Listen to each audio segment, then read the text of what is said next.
Ken Trahan with Lenny Van Gilder. It's our First NBC Bank Weekend Preview, brought to you by First NBC Bank with 35 locations throughout the greater New Orleans area and beyond. That's First NBC Bank, proud sponsor of SportsNola.com. The Saints enjoying a bye week, but it was anything but an off week. On Monday, Rob Ryan dismissed his defensive coordinator. No real surprise there. I think everyone anticipated that a move would happen. It did. Dennis Allen takes over. Everyone anticipated that as early as before the season started, Lenny, so really no surprise here. Well, I think you look at a couple of things. One is the fact that Dennis Allen was in place. Two, you look at the deplorable performance by this defense leading into the bye week. And it wasn't just something sudden. This was not a one-off bad performance. We have seen several of them over the course of the year. And, you got quarterbacks performing at record-setting paces against the Saints. And the chance, if you are going to tweak some things, now you've got the bye week to be able to do it. Of course, they had a meeting on Monday, gave them the rest of the week off. They'll be back at it next week. But in the meantime, the coaches are working. Anything that they're going to look to implement when they head to Houston a week from Sunday will be in place. And then, of course, LSU and Ole Miss. But the side story there is the pot was stirred by Scott Rabelais of The Advocate about Les Miles' job possibly being in jeopardy. And there's a piece at SportsNola.com you can read about, too, regarding that. Listen, I find that hard to believe personally, but I guess anything's possible if they really lay an egg the rest of the way. I know they've been a 500 type of team over the last few years in the SEC. Can't ignore what he's accomplished. I guess the question is, have you seen genuine slippage if you're running this organization, running this program, running this university? If you have, then maybe it's a consideration. Well, I'll say this. It's hard to fathom that a guy who's won at the level that he's won at is on the hot seat. But obviously there is a level of expectation. I think levels of expectation in the Power 5 conferences have grown to maybe unattainable levels to a certain degree. I mean, you see, Bo Pelini getting let go at Nebraska last year after the consistent success that he'd had. Yeah, had he gotten them to a Rose Bowl, had he gotten them, in those BCS level type games when the BCS still existed? No. But he was still winning 8 and 9 games a year. But obviously that wasn't good enough, and now he's at Youngstown State. Are we dealing with the same type of situation here? Perhaps. And I guess the question would be this. If he's got this crazy buyout that we're hearing about, is it worth spending that kind of money to buy a guy out? And then what are you going to replace him with? Right. Well, that's always been my point when I've talked about it. Be careful what you wish for, because do you have somebody better that you can get? And I'm not disputing that there are good candidates out there, maybe some that are head coaches, maybe some that are assistant coaches. But, again, you have to be careful about what's on the other side, and I guess that has to be the case here too.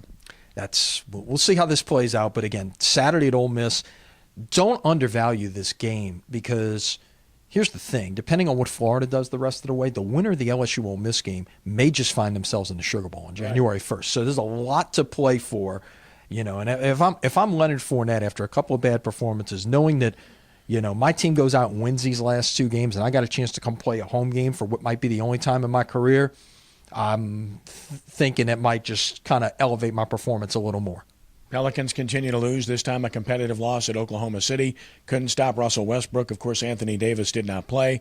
Neither did Kevin Durant. Monty Williams was on the other bench. This was kind of a weird deal, but a predictable result for a team that just doesn't have enough healthy bodies to compete with, most anybody in this league. No, anybody in this league at this point, I would say. I mean, I guess you could beat... Unless the Sixers were coming to town. The Sixers come to town, the Lakers come to town, maybe so. Maybe Brooklyn, but beyond that, at this point, what you're seeing out there on the floor is not a playoff caliber NBA team, and you hope this thing gets righted in terms of health before you've dug yourself too much of a hole to play your way out of. Yeah, and look at the Rockets. They fired Kevin McHale, who improved them every year for 3 years, only 11 games into the season.